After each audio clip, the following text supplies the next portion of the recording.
শোনো বড় বউ, আমি আর কতদিন, আমি তো আজ আছি কাল নেই। জমিদার কর্তা চলে গেছেন আমায় একা করে। এই ছেলে মেয়েগুলোকে একা হাতে মানুষ করতে হয়েছে আমার। সব দিক নজর রাখবে তোমরা দুজনে। আমার বাকি ছেলে মেয়ে দুটোকে দেখে রেখো। এক আঁচলেই সংসারটা বেঁধে রেখো তুমি। আপনি কোনো চিন্তা করবেন না মা, আমি আপনার সব কথা অক্ষরে অক্ষরে পালন করব। আপনি শুধুমাত্র আপনার ভরসার হাতটা আমার মাথায় রাখুন। সে আমি ভরসা করি বলেই তো এতগুলো কথা বললাম মা। তবে শুনে রাখো, এবার থেকে সবকিছু দেখে শুনে বুঝে নাও। আমার শরীরটা তেমন একটা ভালো নেই গো মা, আমি নিজে বুঝতে পারছি। আমার মেয়াদও আর বেশি দিন নেই। দয়া করে আপনি এসব বাজে বাজে কথা বলবেন না মা। দেখবেন আমি আপনাকে সেবা যত্ন করে ঠিকই সুস্থ করে তুলতে পারবো। না গো বৌমা, আমাকে আর তুমি কোনো রকম ভাবে বাঁচাতে পারবে না। আমার যে চলে যাওয়ার সময় হয়ে এসেছে তা আমি জানি মা। এমন করে বলবেন না মা, আপনি চলে গেলে এই বড় জমিদার বাড়ি আমি কেমন ভাবে একা হাতে সামলাবো বলুন তো? আপনি থাকলে আমার মনে অনেক সাহস জাগে, আমি অনেক ভরসা পাই মা। আপনি এমন কথা বলবেন না। আচ্ছা ঠিক আছে মা, বারণ করছো যখন তখন বলবো না। কিন্তু এটাই তো নিয়তি। আমার যদি বেশি দিন নিয়তি না থাকে, তুমি চাইলেও আমাকে আটকে রাখতে পারবে না মা। এর কয়েকদিন পরে নীলিমার শাশুড়ি মারা যান। তার শাশুড়ি মারা যাওয়ার পর বাড়ির সমস্ত দায়িত্ব তার কাঁধে পড়ে। জমিদার বাড়ির বড় খোকা নিজেও জানতো বড় বউ নীলিমা স্বভাব ছিল অত্যন্ত সহানুভূতিশীল। তাই তিনি ছোট ভাই বোনদের জন্য তাকে ভীষণ ভরসা করতেন। নীলিমা তার ছোট দেবর এবং ননদের জন্য নিজেকে অকাতরে উৎসর্গ করে দিতে পারতেন। এইভাবে কেটে যায় বেশ কয়েক বছর। নীলিমা, তোমার সাথে আমার কিছু কথা ছিল। আসলে আমি দিনের পর দিন দেখছি তুমি আমাকে ঠিক মতো সময় দাও না। এমন ভাবে চললে কি করে আমাদের সম্পর্কটা ভালো থাকবে বলো তো? তুমি এমন করে কেন বলছো বলো তো? তুমি তো জানোই মা মারা যাওয়ার পর বাড়ির সমস্ত দায়িত্ব আমার উপরে। আমাকেই মিতু এবং মোহিতকে দেখে শুনে রাখতে হয়। ওরা অনেক ছোট। হ্যাঁ, সবই তো বুঝলাম, শুধু ওদেরকে মানুষ করলে কি হবে? আমাদের তো একটা নিজস্ব সন্তানের প্রয়োজন আছে। আমাদের তো একটা সন্তান নেওয়া উচিত, তাই না? কি বলছো তুমি? আমরা সন্তান নেব? সন্তান নিলে কেমন করে হবে বলো তো? মিতু আর মোহিত যে অনেক ছোট, ওদেরকে ঠিকঠাক ভাবে আমাদেরকে মানুষ করতে হবে। আর তাছাড়া তুমি তো জানোই মা আমাদের উপরে সব কিছুর দায়িত্ব দিয়ে গেছেন। আর এখন যদি আমরা ঠিক মতো দায়িত্ব পালন করতে না পারি, তাহলে মাকে কতটা অসম্মান করা হবে তুমি ভাবতে পারছো? হ্যাঁ ঠিক আছে, মাকে আমরা অসম্মান করতে চাই না। মিতু এবং মোহিতকে আমরা ঠিক মতন মানুষ করব, কিন্তু আমাদেরও তো একটা সন্তানের প্রয়োজন। শুধুই ভাই বোনকে মানুষ করলে তো হবে না, আমাকে বাবা ডাক শোনাতে হবে। না না না, আমি তোমার এই কথা রাখতে পারবো না। মিতু এবং মোহিতকে আমি নিজের সন্তানের মতো দেখি। ওরাই আমার সন্তান, আমি সন্তান নেব না। ঠিক আছে, তোমার যা ইচ্ছা। তবে মনে রেখো, একটা সময় পরে তোমার মনে হবে আমাদের সন্তান নেওয়া সত্যিই উচিত ছিল। না গো, মিতু এবং মোহিত অনেক ভালো। ওরা কখনো আমাকে অসম্মান করবে না। ওরা আমাকে অনেক ভালোবাসে। ওদের জন্যই তো আমি এত ত্যাগ করছি। নিশ্চয়ই ওরা আমাকে অনেক ভালোবাসবে। এমনভাবে দেখতে দেখতে বেশ কয়েক বছর কেটে যায়। মিতু এবং মোহিত অনেকটা বড় হয়ে যায়। বৌদি ভাই, তোমার সাথে আমার একটা কথা ছিল। হ্যাঁ বলো মোহিত, কি কথা বলতে চাও? আসলে বৌদি, তোমাকে বলতে অনেকটা লজ্জাও লাগছে, ভয়ও লাগছে। কেমন ভাবে বলবো বুঝতে পারছি না। আরে বাবা, এত লজ্জা ভয় না পেয়ে একেবারে খোলাখুলি বলে ফেলো তো, কি বলতে চাও? আসলে বৌদি, আমি একজনকে পছন্দ করি আর তাকে বিয়ে করতে চাই। তুমি যদি রাজি থাকো আর দাদাকে যদি একটু রাজি করাতে পারো, তাহলে আমার অনেক উপকার হতো। ও আচ্ছা, তাহলে আমার দেবর প্রেমে পড়েছে। বিয়ে করতে চায়। হ্যাঁ বৌদি, আমার একজনকে অনেক ভালো লাগে, তাই তোমাকে জানালাম। আর ও আমাকে জানিয়েছে ওর বাড়ি থেকে বিয়ের চাপ দিচ্ছে। আমি যদি এই মুহূর্তে ওকে বিয়ে করতে না পারি, তাহলে ওকে অন্য জায়গায় ওর বাবা মা বিয়ে দিয়ে দেবে। না না মোহিত, তুমি চিন্তা করো না। আমি যখন তোমাকে কথা দিয়েছি, তাহলে ওই মেয়ের সাথেই তোমার বিয়ে হবে। অনেক ধন্যবাদ বৌদি, অনেক ধন্যবাদ। আমি জানতাম তুমি কখনো রাজি না হয়ে থাকতেই পারবে না। হ্যাঁ, আমাদের এই ছোট্ট মোহিত আমার কাছে একটা আবদার নিয়ে এসেছে, আর আমি সেই আবদার কেমন করে না রেখে থাকি বলো তো। হ্যাঁ বৌদি, এই জন্যই তো তোমাকে এত ভালোবাসি। আর এত ভালোবাসা দেখাতে হবে না। যাও, তুমি তোমার ভালোবাসার মানুষকে আমাদের কথাটা জানিয়ে দিও। শোনো, তোমাকে একটা খুশির খবর দেওয়ার ছিল। কি খুশির খবর বলো তো? আসলে আমাদের বাড়িতে আমি আমার বৌদিকে রাজি করিয়ে নিয়েছি। বৌদি নিশ্চয়ই দাদাকে রাজি করিয়ে নিতে পারবে। তুমি তোমার বাড়িতে জানিয়ে দাও যে আমরা রাজি আছি। কি বলছো? তোমার বৌদি তাহলে রাজি হয়েছে? হ্যাঁ, আমি জানতাম আমার বৌদি কখনো আমার কথা ফেলতে পারবে না। আমার বৌদি নিশ্চয়ই আমার কথা মতো রাজি হয়ে যাবে। ঠিক আছে, সবই বুঝতে পারলাম। তাহলে বাবা মাকে বলে বিয়ের দিন তারিখটা তাড়াতাড়ি ফাইনাল করতে হবে। হ্যাঁ, তাই করো। তুমি তোমার বাবা মাকে জানিয়ে দাও। যাকগে, অবশেষে মুরগিটাকে রাজি করাতে পারলাম। এইবার একবার বিয়েটা হতে দাও, তারপর দেখো জমিদার বাড়ির ভাগ কেমন ভাবে নিতে হয় আর কেমন ভাবে জমিদার বাড়িকে চালনা করতে হয় তা আমি হাড়ে হাড়ে বুঝিয়ে দেব। কি হলো মিলি, তুমি আবার কি ভাবছো? না না না, তেমন কিছু না। এরপর মোহিত এবং মিলির বিয়ে হয়ে যায়। এই যে ছোট গিন্নি, এতদিন বাড়িটাকে আমি সামলে সামলে রেখেছিলাম। আমি তো শুধু অপেক্ষাই করতাম কবে আমাদের বাড়ির ছোট গিন্নি উপস্থিত হবে, আর কবে যে আমার এই ছোট্ট মহিটার দায়িত্ব আমি সেই গিন্নিকে দিয়ে দিতে পারবো। শোনো, বাড়ির এবং আমার দেবর দুজনের দায়িত্ব ভালো মতো তোমাকে পালন করতে হবে। হ্যাঁ বৌদি, আপনি এ বিষয় নিয়ে চিন্তা করবেন না, আমি অবশ্যই এই কথা রাখতে পারবো। হ্যাঁ গো, তোমার উপরে আমার অনেক ভরসা আছে, তাই তো আমার দেবরের এক কথাতেই আমি রাজি হয়ে গিয়েছি। আর আমি জানি আমার দেবরের পছন্দ কোনোভাবেই খারাপ হতে পারে না। ও নিশ্চয়ই একজন যোগ্য পাত্রীকেই নিজের জীবন সঙ্গিনী হিসাবে বেছে নিয়েছে। হ্যাঁ বৌদি, মিলি কোনো দিক থেকে কম যায় না। মিলি সব দিক থেকে পারদর্শী, তাই তো ওকে আমি এত পছন্দ করি। আচ্ছা থাক থাক, আর পছন্দ করতে হবে না। আমি তাহলে আসলাম, তোমরা থাকো। যাকগে, এতদিন পরে মোহিতের দায়িত্বের ভারটা কিছুটা কমলো। এবার মিতুর চিন্তা। মিতুকে একটা ভালো ঘর আর বর দেখে যদি ঠিকঠাক ভাবে বিয়েটা দিয়ে দিতে পারি, তাহলে আমরা মুক্তি পাবো। কি বলো? হ্যাঁ গো, এইবার মিতুর একটা বিয়ের ব্যবস্থা করলেই হবে।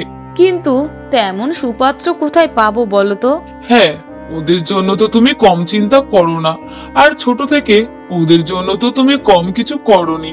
মোহিতকে যেমন যোগ্য পাত্রীর হাতে তুলে দিয়েছো, তেমনি মিতুকে একটি যোগ্য পাত্রীর হাতে তুলে দিতে হবে, না হলে যে আমার মায়ের আত্মা শান্তি পাবে না। হ্যাঁ গো, মায়ের কথা ভেবেই তো আজ মোহিত আর মিতুকে এত বড় করেছি। তাদেরকে মায়ের মতো মমতা স্নেহ দিয়েছি, তাদেরকে মানুষের মতো মানুষ করার চেষ্টা করেছি। এইবার শুধু মিতুর অপেক্ষা। মিতুকে এবারে একটা বিয়ে দিতেই হবে। ঠিক আছে গো, আমি তাহলে ঘটক মশাইয়ের সাথে যোগাযোগ করি। মিতুর জন্য তেমন ভাবে একটা সুপাত্রের জোগাড় হলে মিতুকে বিয়েটা দিয়েই দেব। ঠিক আছে গো, তুমি তাহলে ঘটক মশাইয়ের সাথে কথা বলো। পরের দিন ঘটক মশাই তাদের বাড়িতে উপস্থিত হয়। আসলে দিদি, আমার হাতে একটি সুপাত্রের খবর আছে। অবশ্য আপনারা এত ধনী মানুষ, কিন্তু আমি যে পাত্রের কথা বলছি সেই পাত্র অনেক নম্র, ভদ্র এবং সৎ। তবে পাত্র একটু গরিব। তা কি হয়েছে দাদা, অসুবিধার কিচ্ছু নেই। পাত্র গরিব বলে আমাদের কোনো আপত্তি নেই, আমরা রাজি। কি বলছেন?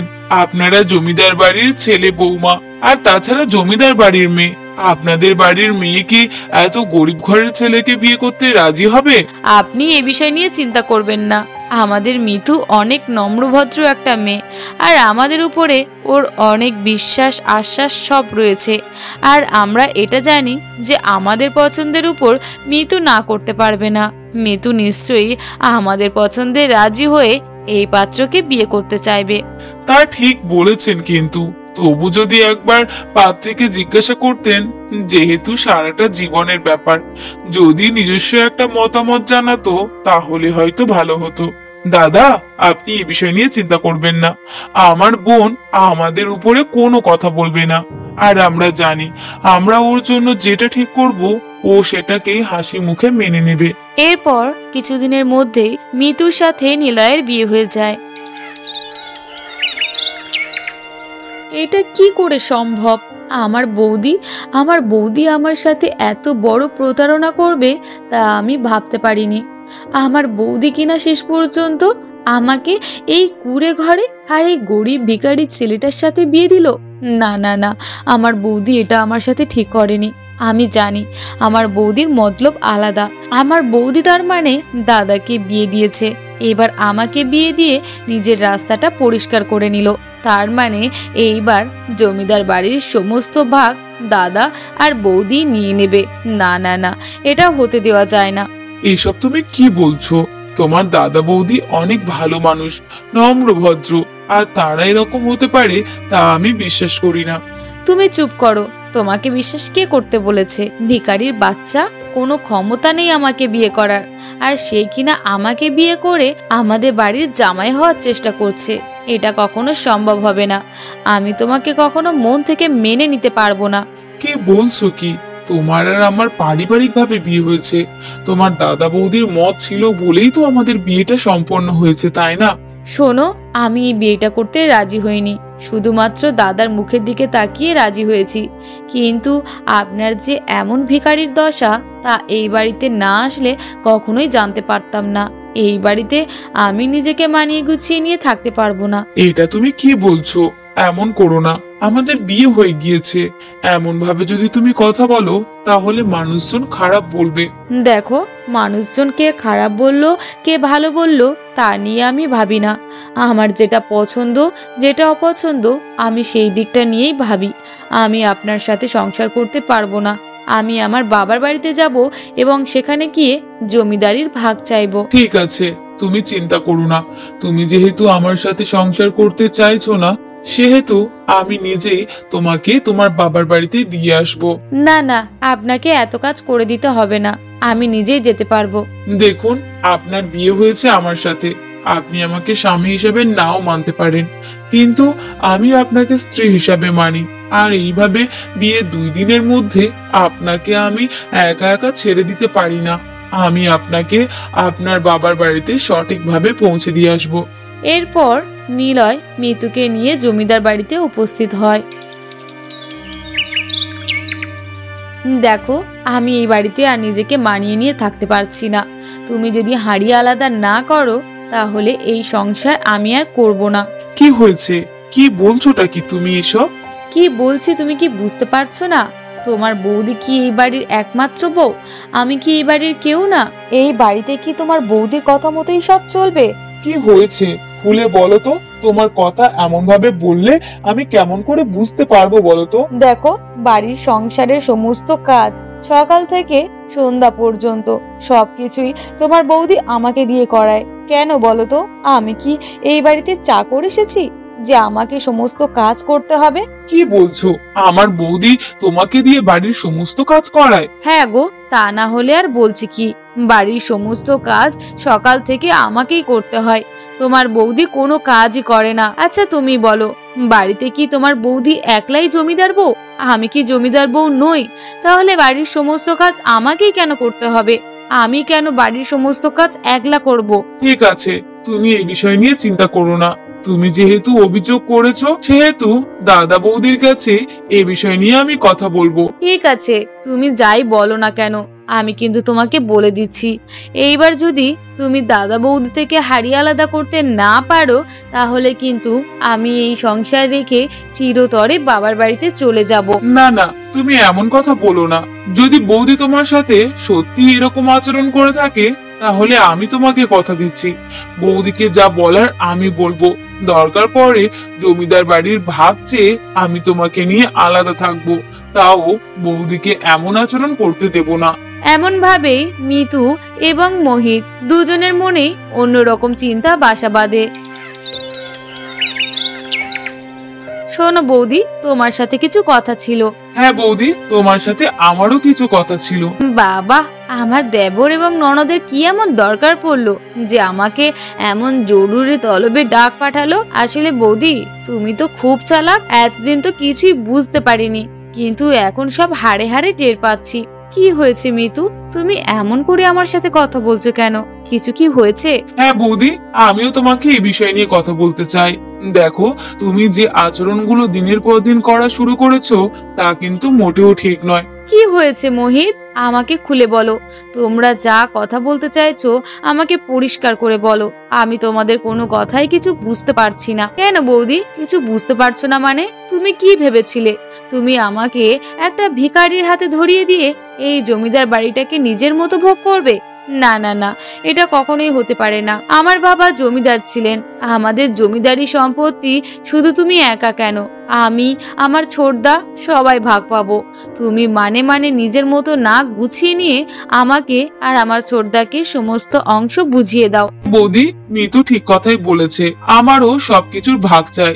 তুমি দিনের পর দিন আমার স্ত্রীর সাথে যে আচরণগুলো করছো সেটা আমি আর মেনে নিতে পারছি না, তাই আমি এমন সিদ্ধান্ত নিয়েছি। কি বলছো মোহিত, তোমার স্ত্রীর সাথে আমি কি আচরণ করেছি? কেন বৌদি, তুমি কি জানো না তুমি আমার স্ত্রীর সাথে কি আচরণ করেছো? তুমি দিনের পর দিন আমার স্ত্রীর উপরে নির্যাতন শুরু করেছো। আমার স্ত্রী আর সহ্য করতে পারছে না, তাই তো আমাকে সব কথা বলেছে। মোহিত, তুমি এটা কেমন করে বিশ্বাস করে নিলে যে তোমার স্ত্রীর উপরে আমি নির্যাতন করেছি? আমি নির্যাতন কেমন করে করব বলো তো? বাড়ির সমস্ত কাজ আমি করি, আর তোমার বউকে আমি যতটা পারি বিশ্রামে রাখি। তাও তাও কি না ও এমন ভাবে তোমাকে এই কথাগুলো বলেছে? দেখো বৌদি, তুমি এমন করে কথা বলছো যেন তুমি ভাজা মাছটিকে উল্টেও খেতে পারো না। তোমার এই চিড়ে ভেজানো কথায় আমি আর গলছি না। হ্যাঁ বৌদি, তুমি দাদার কথা ছাড়ো, আমার কথা বলো। আমাদের এত বিষয় সম্পত্তি থাকা সত্ত্বেও তুমি কেন আমার এই ভিখারি ছেলেটার সাথে বিয়ে দিয়েছো সেটা আগে বলো। মিতু, তোমার ভালো চাই বলে আমি আর তোমার দাদা এমন সিদ্ধান্ত নিয়েছি। কিসের ভালো চাওয়া বলো তো? তুমি যদি আমার ভালোই চাইতে তাহলে আমাকে ভালো ধনী ঘরে বিয়ে দিতে, এমন ভিখারির হাতে আমাকে তুলে দিতে না বৌদি। মিতু, মোহিত, তোরা এসব কি কথা বলছিস? তোরা কি জানিস তোরা কার সাথে কি কথা বলছিস? তোরা কি ভুলে গিয়েছিস তোরা বৌদির সাথে কথা বলছিস? না না দাদা, আমরা কিছুই ভুলিনি। আসলে এতদিন ধরে বৌদি আমাদেরকে চোখে পটি পরিয়ে রেখেছিল, তাই আমরা কিছুই বুঝতে পারিনি। কিন্তু সময়ের সাথে সাথে আমরা এখন সবই বুঝতে পারছি। বৌদি আমাদেরকে ঠকাচ্ছে, তার মানে আমাদেরকে সরিয়ে তোমরাই জমিদার বাড়ির ভাগ নেবে। এটা তো হতে দেওয়া যায় না। ওরা যেটা চাইছে সেটাই হবে। আমি আমার এই দেওর আর ননদের থেকে যা আশা করেছিলাম তা ওরা আমাকে দিয়ে মনটাকে ভরিয়ে দিয়েছে। আমার আর কিচ্ছু চাই না। তোমরা চিন্তা করো না গো, বাড়ির সমস্ত বিষয় সম্পত্তি তোমরা নিশ্চয়ই পাবে। এই সম্পত্তি নিয়ে আমরা কখনো সুখে থাকতে পারবো না, আর এই সম্পত্তি আমাদের প্রয়োজনও নেই। তোমরাই নাও, তোমরা সুখে থেকো। আর কষ্ট পেও না গিন্নি, তোমাকে তো আগেই বলেছিলাম আমাদের একটা সন্তান নেওয়া দরকার। আমাদের একটা সন্তান থাকলে আমাদেরকে বাবা মা বলে ডাকতো, কিন্তু তোমার জন্য আমরা একটা সন্তানও নিতে পারলাম না। কে জানতো গো এমন হবে? এমন ভাবে আমার সেই ছোট্ট দেবর আর ছোট্ট ননদ আমাকে এত বড় বড় কথা বলবে। ওরা কেমন ভাবে বলতে পারলো যে বাড়ির সমস্ত বিষয় সম্পত্তি আমরা নিজেদের নামে করে নিতে চাইছি? আচ্ছা তুমি বলো, আমি কি ওদেরকে ভালোবাসিনি? আমি কি ওদের মা হয়ে উঠতে পারিনি? দেখো, তুমি তোমার দিক থেকে সম্পূর্ণ ঠিক ছিলে, কিন্তু ওরা বুঝতে পারেনি। ওরা তোমার অভাব ঠিকই একদিন বুঝবে, যেদিন তুমি থাকবে না। না গো, আমি ওদের গলার কাটা হয়ে গেছি। তা না হলে ওরা এমন ভাবে কখনোই আমাকে বলতো না। যেহেতু ওরা নিজেদের মনের কথা প্রকাশ করেই দিয়েছে, সেহেতু ওদের মনেও এই কথাগুলোই চলে। চলো না গো, আমরা আজ ভোর হলেই এই বাড়ি ছেড়ে চলে যাই। আমাদের দরকার নেই এই বিশাল সম্পত্তি, জমিদারি ভাগ, কিছুই প্রয়োজন নেই। আমরা সুখে থাকতে চাই। কি বলছো, এই বাড়ি ছেড়ে চলে যাবে? হ্যাঁ গো, বাড়ি ছেড়ে চলে যাব। দেখো না, মিতু মোহিত কত বড় হয়ে গিয়েছে, ওদের চিন্তা না করলেও চলবে। চলো না, বাড়ির কাগজপত্র এইখানে রেখে দিয়ে আমরা নিজেদের মতো ভালো থাকি, নিজেদের মতো জঙ্গলে ছোট্ট একটা সংসার পাতি। ঠিক আছে গিন্নি, তুমি যা বলবে তাই হবে। তুমি যেটা চাইছো সেটাই হবে।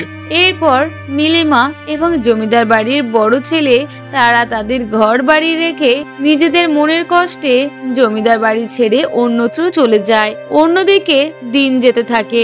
মিতু এবং মোহিত আস্তে আস্তে তাদের বৌদির অভাব অনুভব করতে থাকে। তারা তার দাদা বৌদির অভাব অনুভব করলেও তারা যে অনেক দেরি করে ফেলেছে। তারা অনেক চেষ্টা করলেও দাদা বৌদিকে আর খুঁজে পায়নি।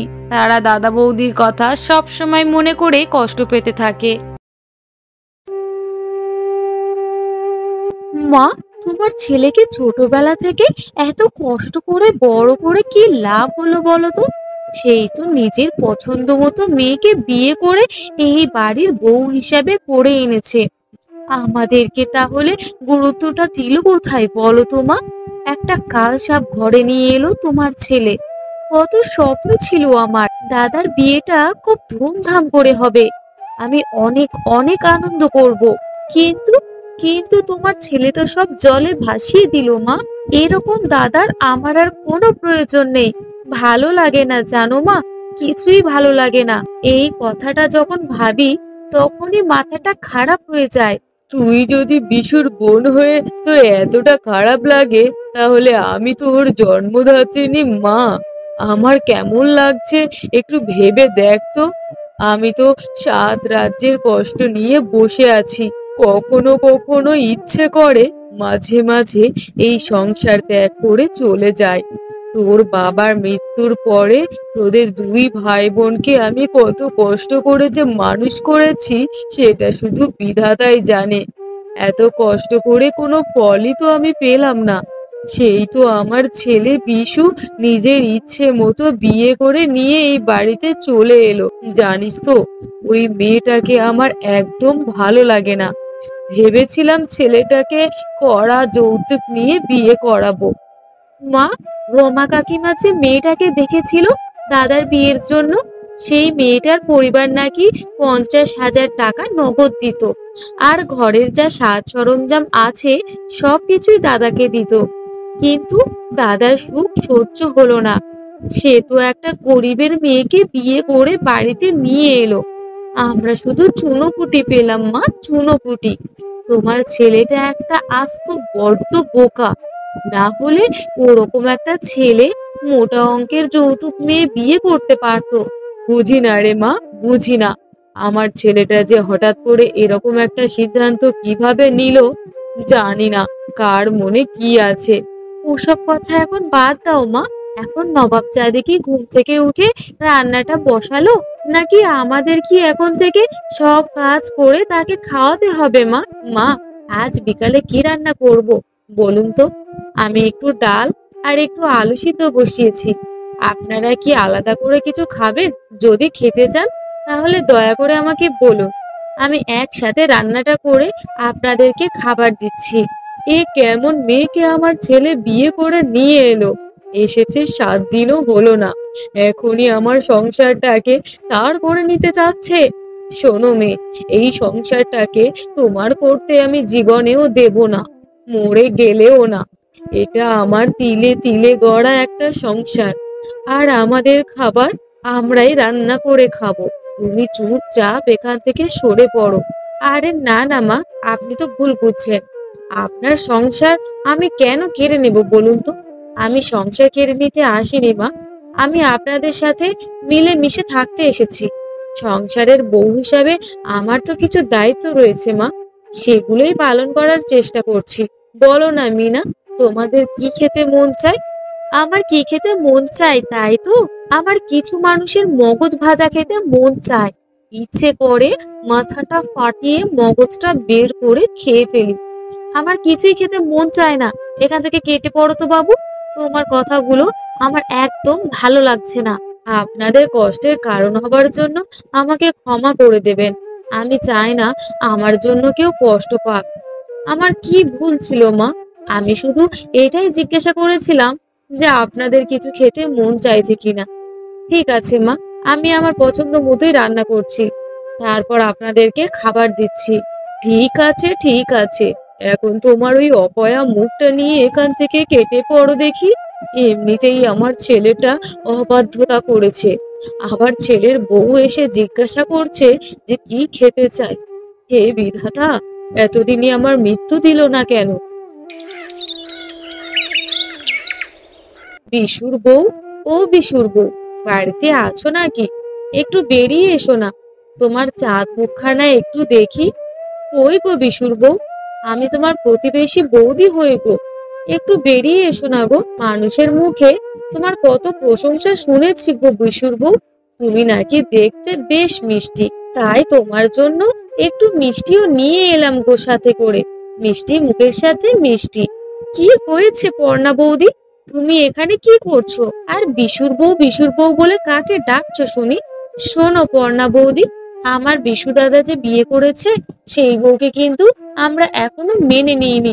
তাহলে ও বিশুর বউ কি করে হয়ে গেল শুনি? আর তোমার হাতে কি, কার জন্য এসব নিয়ে এসেছো?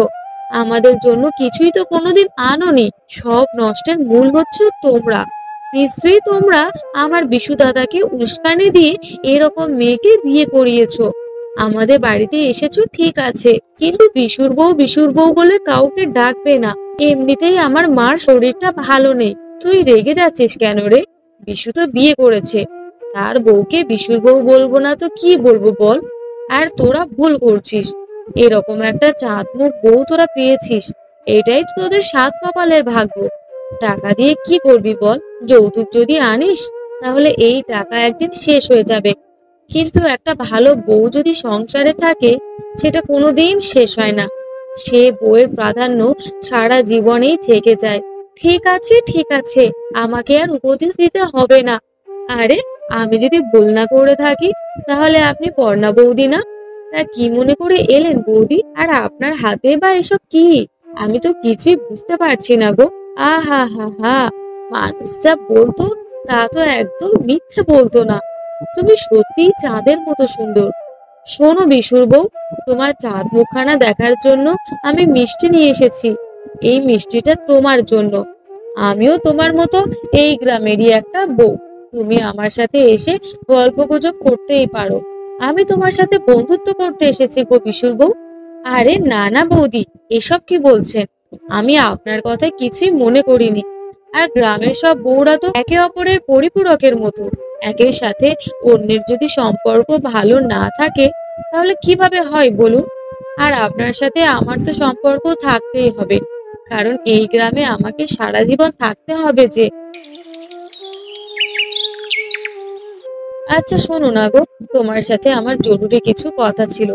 তোমার যদি সময় থাকে তাহলে আমার কথাগুলো আজকে তোমায় শুনতেই হবে। সেই গত সপ্তাহ থেকে তোমায় বলবো বলবো করে বলাই হচ্ছে না, আর তুমি তো আমার কোনো কথাই শুনতেই পাচ্ছ না। আমি বলছিলাম কি, যে তোমার মা আর তোমার বোন আমাকে তো মেনে নিতেই পারছে না কোনোভাবে। জানি না তাদের কি সমস্যা, সব সময় আমার সাথে খুব খারাপ আচরণ করে, আর সবকিছুতেই শুধু খুঁত আর ভুল ধরে, আর সব সময় টাকা চায়। আচ্ছা তুমি বলো না, আমরা টাকা কোথা থেকে এনে দেবো বলো তো? আমার বাবা নেই, সবকিছুই তো তুমি জানো। আমার মায়ের শুধু ভিটে বাড়িটা আছে, ওই ভিটে বাড়িটা যদি বিক্রি করে তোমাদেরকে টাকা দেওয়া হয় তাহলে আমার অসহায় মা কোথায় যাবে বলো তো? আরে গিন্নি, ওদের কথা বাদ দাও তো। আমি কিছুদিন পর শহরে চলে যাব, তখন তোমাকেও নিয়ে যাব এদের কাছ থেকে। তুমি শুধু তাদের কথায় কথায় একটু চলো, তাহলেই হয়ে যাবে। সব জানি তো, যাদের বদমেজাজ তাদের সাথে ভালো মতো কথাও বলা যায় না। আর তোমাকে আমি পছন্দ করে বিয়ে করেছি, কোনো যৌতুক নেবার জন্য নয়। তোমায় সত্যিকারের পছন্দ করি আমি, তাই তোমায় বিয়ে করেছি। তুমি আমার মা আর বোনের কথা কিছু মনে করো না গিন্নি, ওরা এমনই। আর তোমার স্বামী ভালো থাকলে আর কাদের দরকার আছে তোমার বলো? ওরা ওদের মতো থাকুক আর তুমি তোমার মতো থাকো, এটাই সব থেকে ভালো হবে গিন্নি। তা তো ঠিকই, কিন্তু প্রত্যেক মেয়েরই একটা স্বপ্ন থাকে যে শ্বশুরবাড়ির মানুষের সাথে খুব মিলেমিশে চলবে। সেরকম আমারও একটা স্বপ্ন ছিল, কিন্তু ভাগ্যে আমার এসব নেই।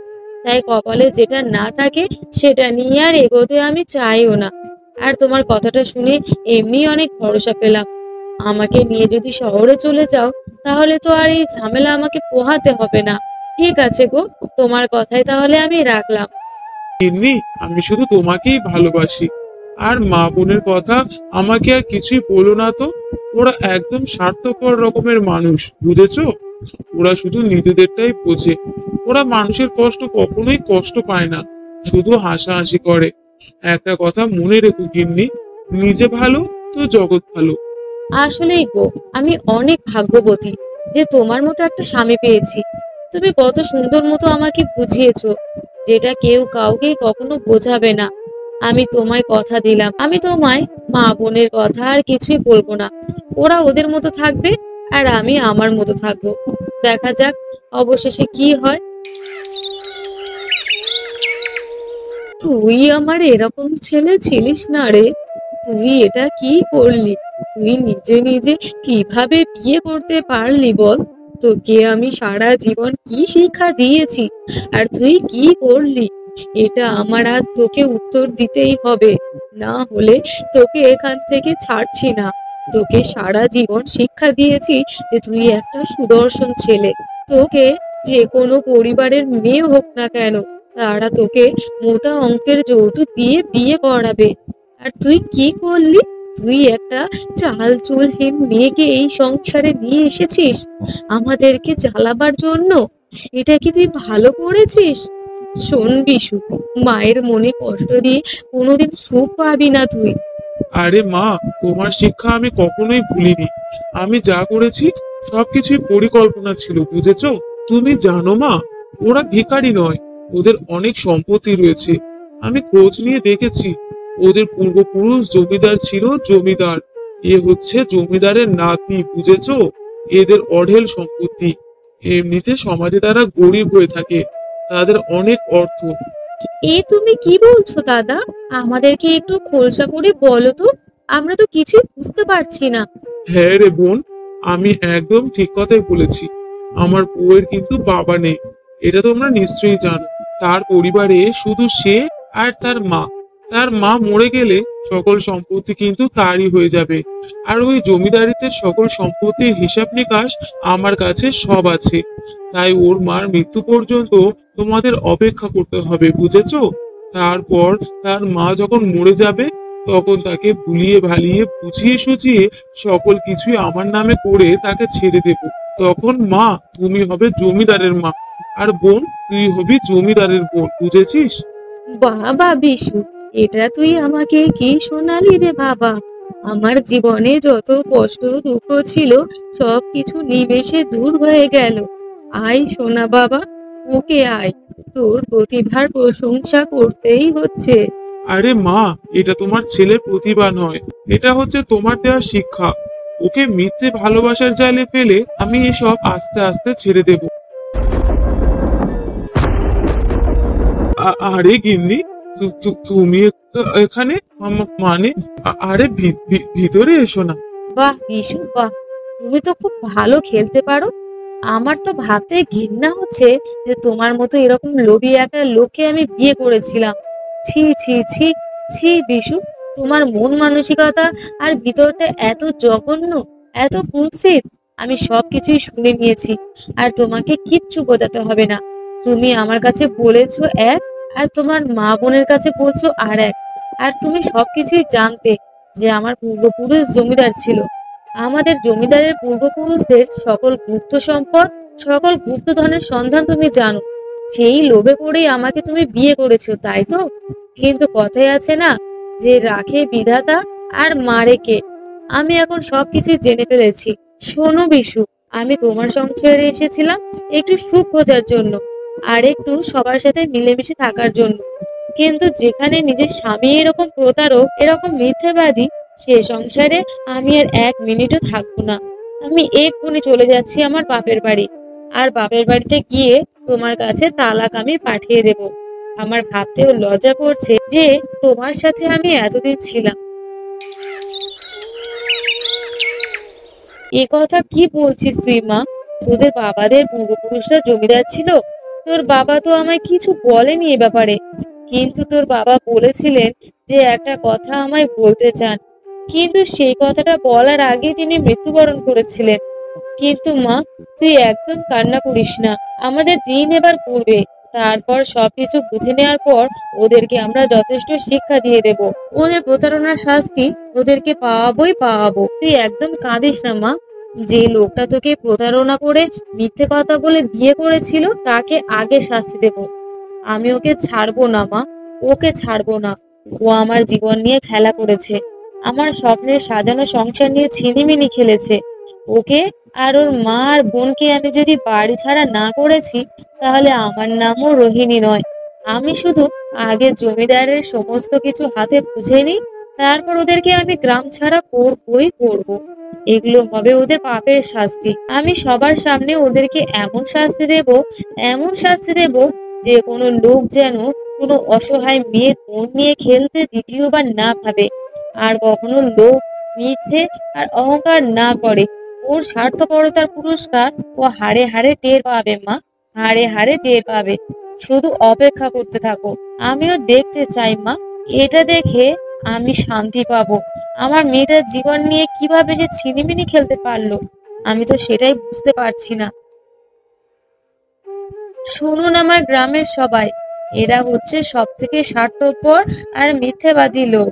তাই এদেরকে আমি গ্রাম ছাড়া করতে বাধ্য হচ্ছি। আর কোনোদিনও যেন এই গ্রামে এদেরকে দেখতে না পায়। যেদিনই তোমরা এদেরকে গ্রামে দেখতে পাবে, সেদিনই আমার কাছে এদেরকে নিয়ে আসবে। এদের গর্দান নেওয়া হবে। কোনো কথা উচ্চারণ করার আগে এখান থেকে কেটে পড়ো। সবাই ওকে ঘাড় ধাক্কা দিয়ে বের করে দাও গ্রাম থেকে। আর যে ওদেরকে গ্রামে কোনোদিন দেখবে, তখনই সাথে সাথে আমায় খবর পাঠাবে। আর তাদের বাড়ি, ঘর, জমি সবকিছুই কেড়ে নেওয়া হলো আজ। এটাই আমাদের প্রকৃতির শিক্ষা। তুমি যার জন্য গর্ত করবে, সেই গর্তেই তোমাকে পড়তে হবে।